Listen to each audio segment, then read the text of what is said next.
નમસ્કાર. સ્વર ગુર્જરીમાં હું નંદિની ત્રિવેદી.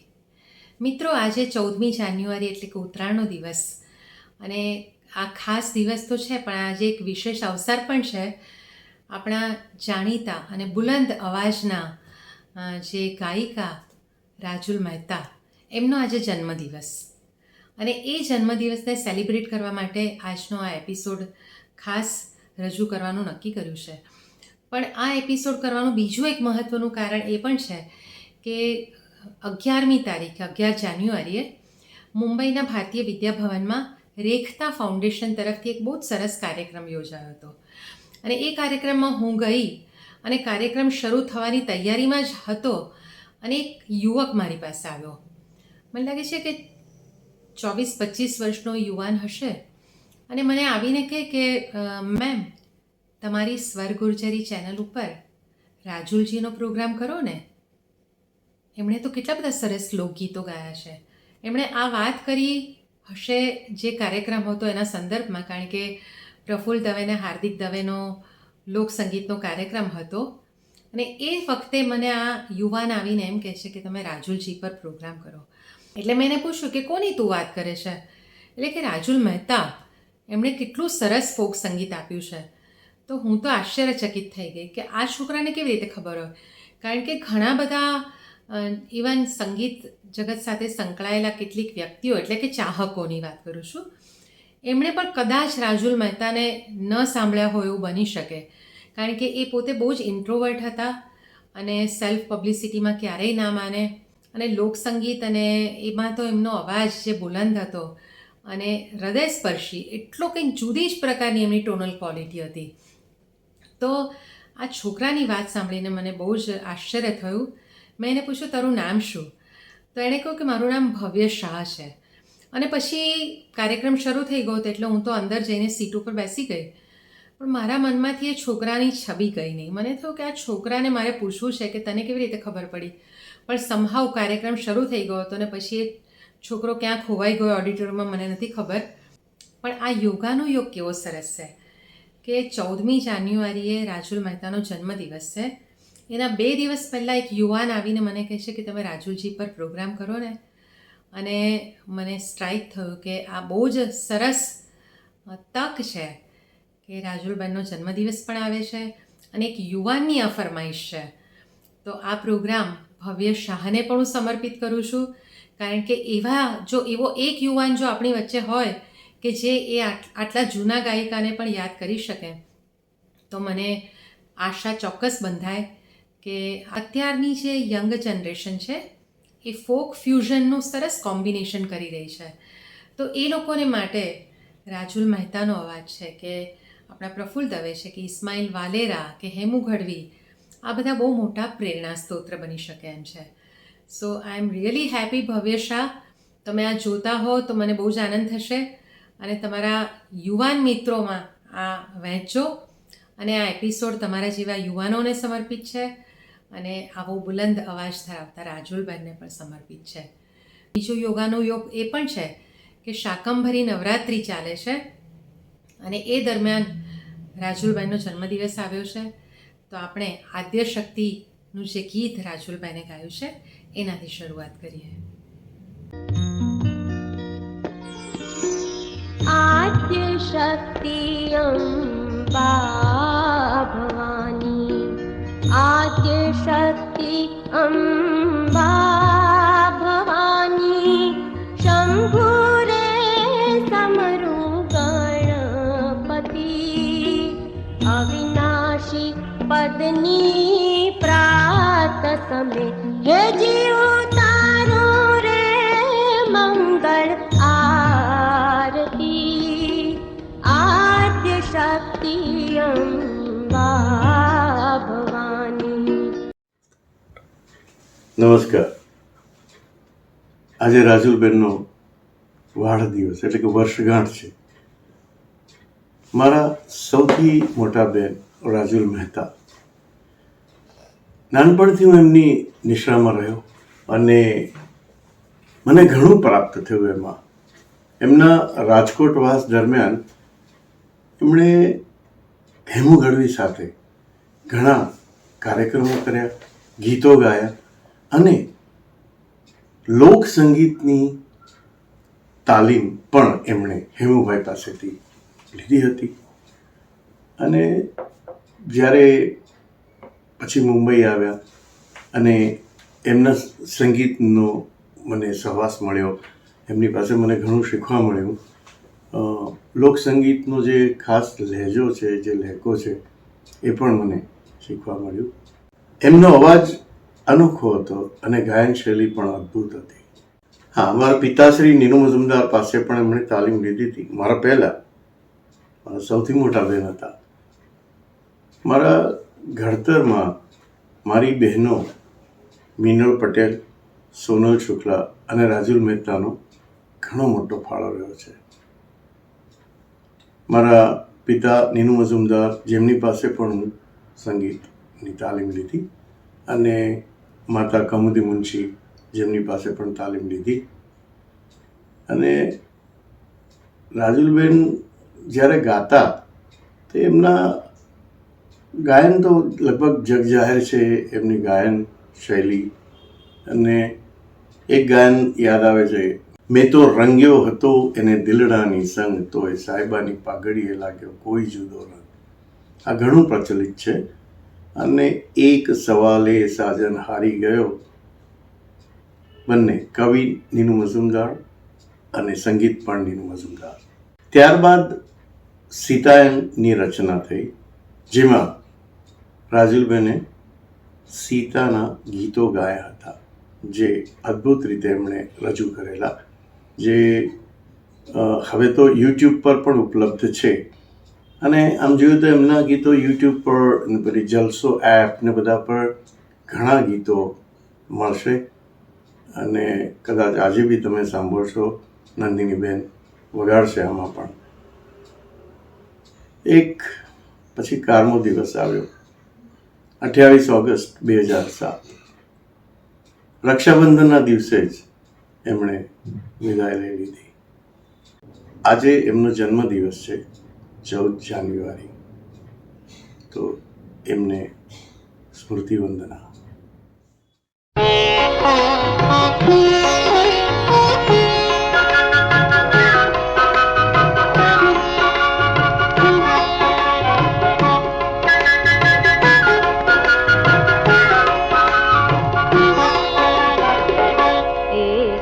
सवाले साजन हारी गयो, एक सवाले साजन हारी गयो, बोली शक्यो ना काई बोल हो, एक सवाले साजन हारी गयो.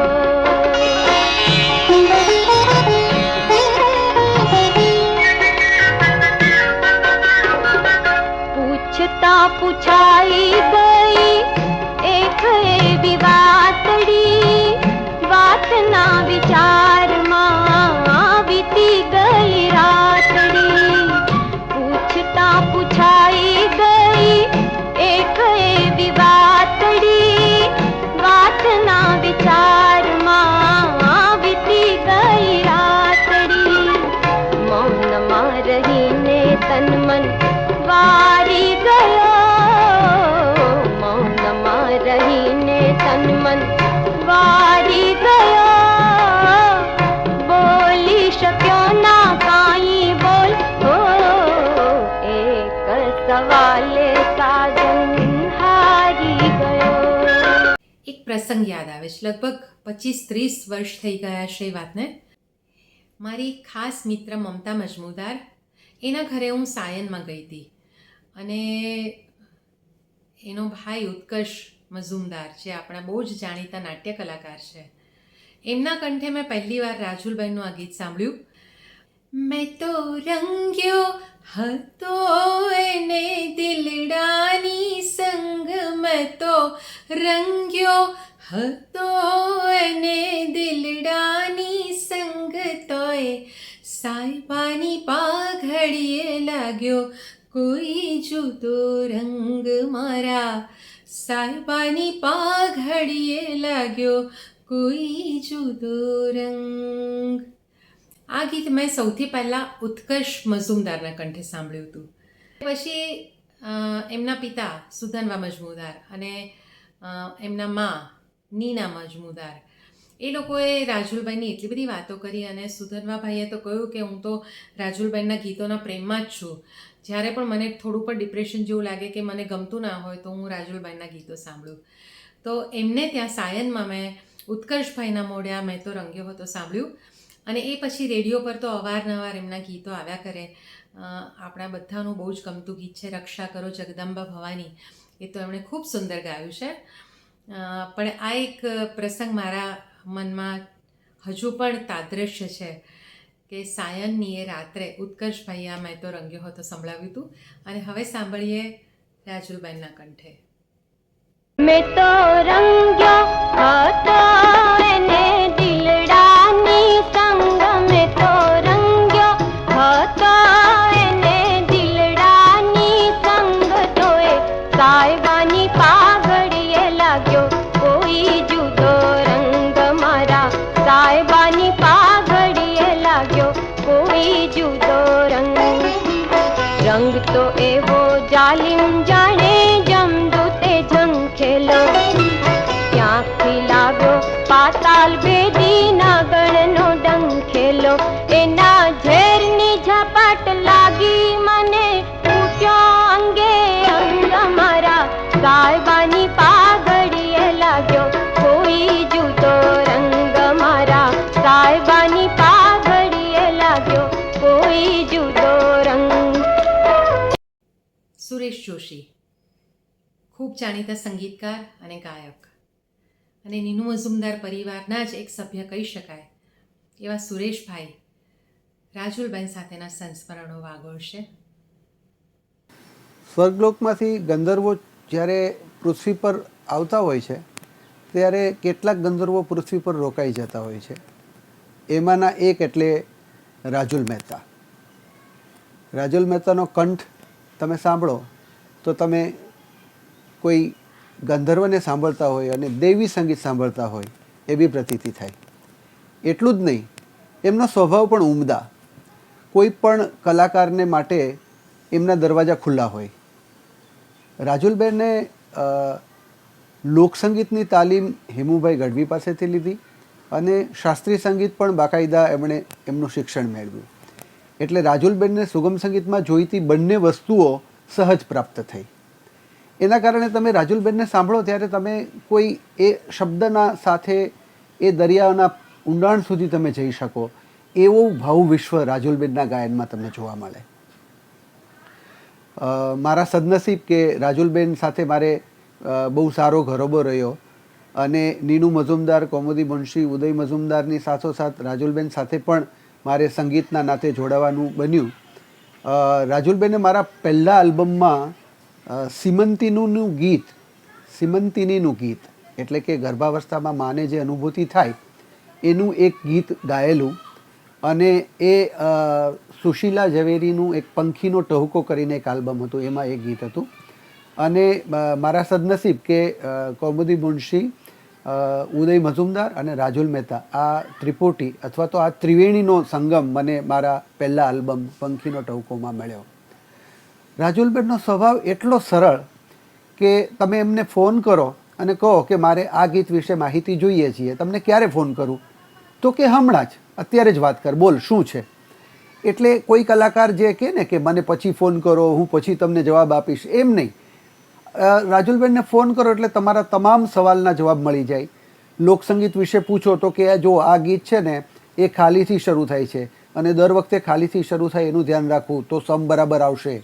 અથવા તો આ ગીત દીપચંદીમાં છે તો એ છેલ્લા 2 માત્રાથી શરૂ થઈને પછી સમ આવે છે.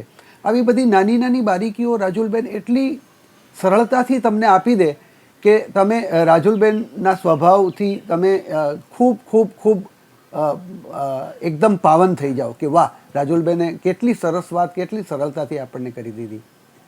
રાજુલબેને કેટલું સંગીત ગુજરાતી સુગમ સંગીતને આપ્યું છે અને ગુજરાતી સુગમ સંગીત એનાથી સભર છે. આજે રાજુલબેનને યાદ કરવાનો તમે મને મોકો આપ્યો નંદિનીબેન, એ માટે તમારો પણ આભાર. Thank you.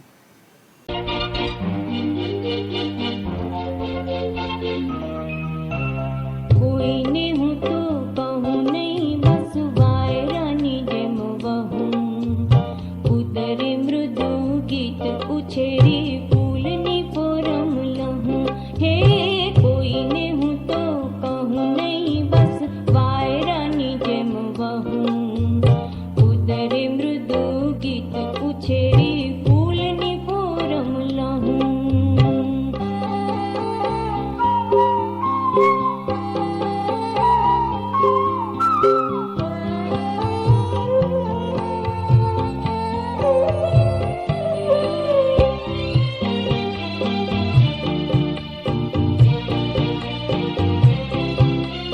વણ દીઠાએ વદન ઉપર સ્મિત દીઠું મેં કે, રહી હથેળી ઝંખી ક્યારે મોરલાનું વન ગે કે. વણ દીઠાએ વદન ઉપર સ્મિત દીઠું મેં કે, રહે હથેળી ઝંખી ક્યારે મોરલાનું વન ગે કે. પુલક પુલક અણુ અણુ મમ રોમને એવું કહું. કોઈને હું તો કહું નહીં, બસ વાયરાની જેમ વહું. હે કોઈને હું તો કહું નહીં, બસ વાયરાની જેમ વહું. ઉદરે મૃદુ ગીત ઉછેરી ફૂલની પોરમ લહું. સાહજિક અને હૃદયસ્પર્શી અવાજ ધરાવતા રાજુલભાઈને બનારસ યુનિવર્સિટીમાંથી સંગીતની તાલીમ લીધી હતી. તો એક બીજું ગીત સાંભળીએ. હરે તોરલે ત્રણ નર તારિયા, સાસતિયા ને સધી. હરે ઓલો જેસા જગનો ચોરટો,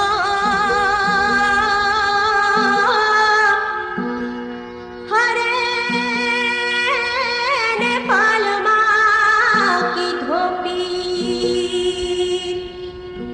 જે સાલ કરી લે વિચાર, હે જે સાલ કરી લે વિચાર, માથે ચમકે રોમાન. સપના જેવો છે સંસાર, કોળી રાણી કરે છે પુકાર. આવો ને જે સાલ ગાયા પણ પ્રેમ થકી મળીએ.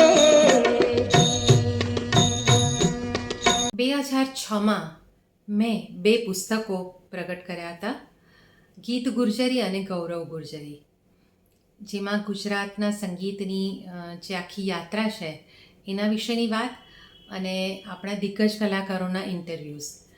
તો એ ઉપક્રમે રાજુલબેનને ત્યાં હું મળવા ગઈ ત્યારે એમણે બહુ જ કેટલીક મહત્ત્વની વાત કરી હતી. એ પોતે એમણે એમ તો કહ્યું જ કે મારા પિતા જાણીતા સંગીતકાર, પણ એ હંમેશા માને કે પોતાની લાયકાતના આધારે આગળ આવવું. એટલે શરૂમાં તો એ પોતે કોરસમાં ગાતા, પણ પછી એમણે ધીમે ધીમે અવાજ ડેવલપ કર્યો અને પછી સોલો સિંગિંગ કરવા માંડ્યા હતા. રેડિયો પર પણ એમના બહુ જ બધા ગીતો આવતા. એમણે એક બહુ સરસ વાત કરી હતી એ વખતે કે આજના મોટાભાગના જે શિખાઉ વિદ્યાર્થીઓ છે એમનામાં ટોનલ ડેફનેસ છે, એટલે કે સૂર બધિરતા. એ લોકોને સાચો સૂર સમજ નથી પડતી, સમજાય તો ગળામાંથી નીકળતો નથી. એટલે એ જે બહુ વાત એમની બહુ જ સરસ છે કે ટોનલ ડેફનેસ. એટલે સૌથી પહેલાં તમે ગાઓ એ પહેલાં સાંભળો એ વધારે અગત્યનું છે. આ એક બહુ જ મહત્ત્વનો મુદ્દો એમણે મને કહ્યો હતો, તો મને એ બરાબર યાદ રહી ગયો છે. રાજુલભાઈને એમ પણ કહ્યું કે સૂર અને લય જો કાચા હોય ને તો ઉપરથી બ્રહ્મા આવે ને તોય તમે સારું સંગીત ના ગાઈ શકો. એટલે રિયાઝ બહુ મહત્ત્વનો છે, સંગીત સાંભળવું બહુ જરૂરી છે અને સાંભળીને આત્મસાત કરવાનું છે. તો આ એક મેસેજ પણ રાજુલ મહેતાએ આપેલો છે. હવે વાત કરવી છે સીતાયનની. રામાયણ જેમ મહાગ્રંથ કહેવાય છે એવી રીતે શ્રી નીનુ મઝુમદારને વિચાર આવ્યો કે સીતાયનની રચના કેમ ન થઈ શકે, અને એમણે બહુ જ સુંદર ગેય સ્વરૂપે આખું સીતાયનનું આલેખન કર્યું અને રાજુલબેન પાસે જ મોટાભાગના ગીતો ગવડાવ્યા. અને એ એટલા બધા સુંદર ગીતો છે. એમાંથી એક ગીત મારે તમારી સમક્ષ રજૂ કરવું છે, કારણ કે એની આખી સ્ટાઇલ જ જુદી છે. ઠુમરી અને દાદરા સ્ટાઇલનું આ ગીત રાજુલબેનના કંઠે સાંભળીએ. આના પરથી તમને ખ્યાલ આવશે કે રાજુલ મહેતાએ કેવા વૈવિધ્યપૂર્ણ ગીતો ગાયા છે. लक्ष्मण धीरे चला मैं हारी, लक्ष्मण धीरे चला मैं हारी, हारी धीरे चला मैं हारी,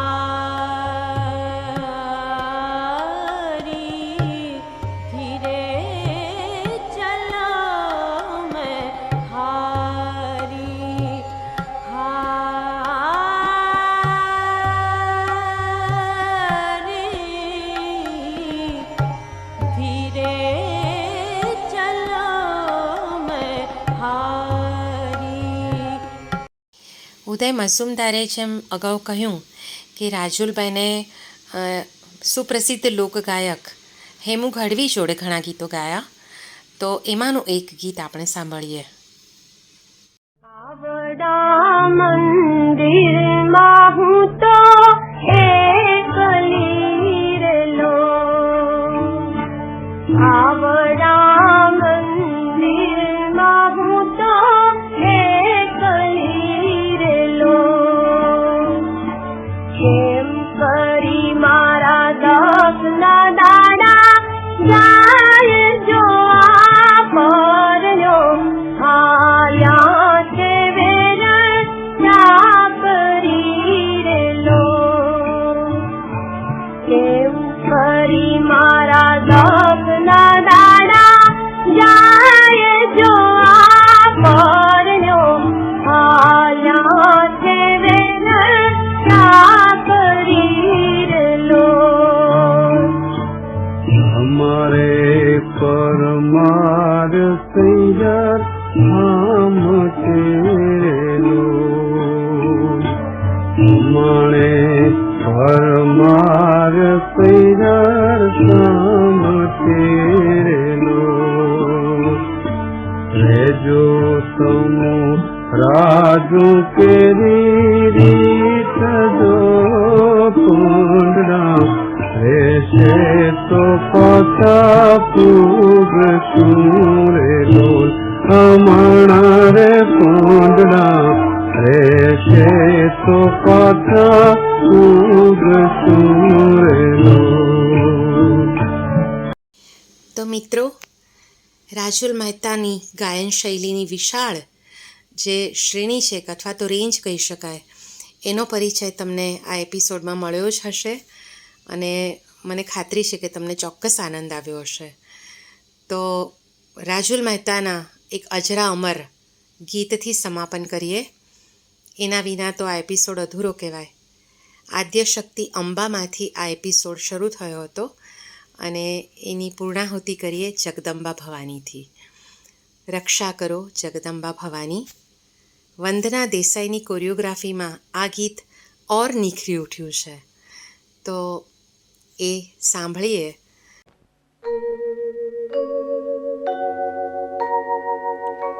शरण्ये वरण्ये सुकारुण्यपूर्णे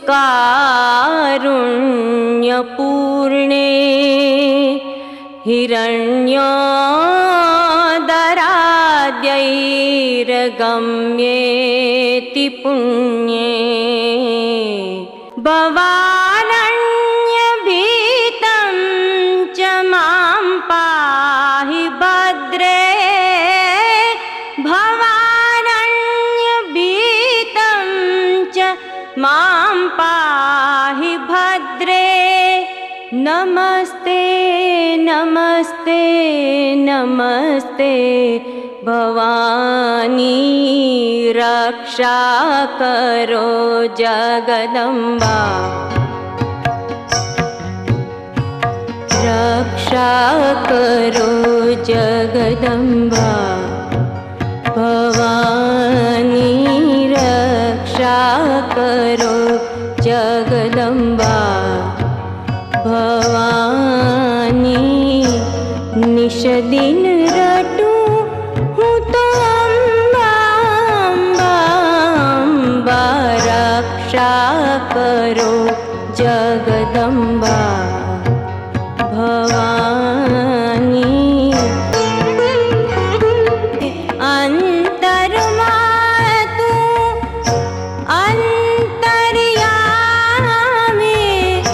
વિશ્વ સ્વરૂપે વિશ્વ સમાની વિશ્વ સ્વરૂપે વિશ્વ સમાની ખમ્મા તમને માડી ઘડી ખમ્મા ખમ્મા ખમ્મા રક્ષા કરો જગદંબા ભવાની નિષદિન રટું હું તો અંબા રક્ષા કરો જગદંબા ભવાની રક્ષા કરો જગદંબા ભવાની રક્ષા કરો જગદંબા ભવાની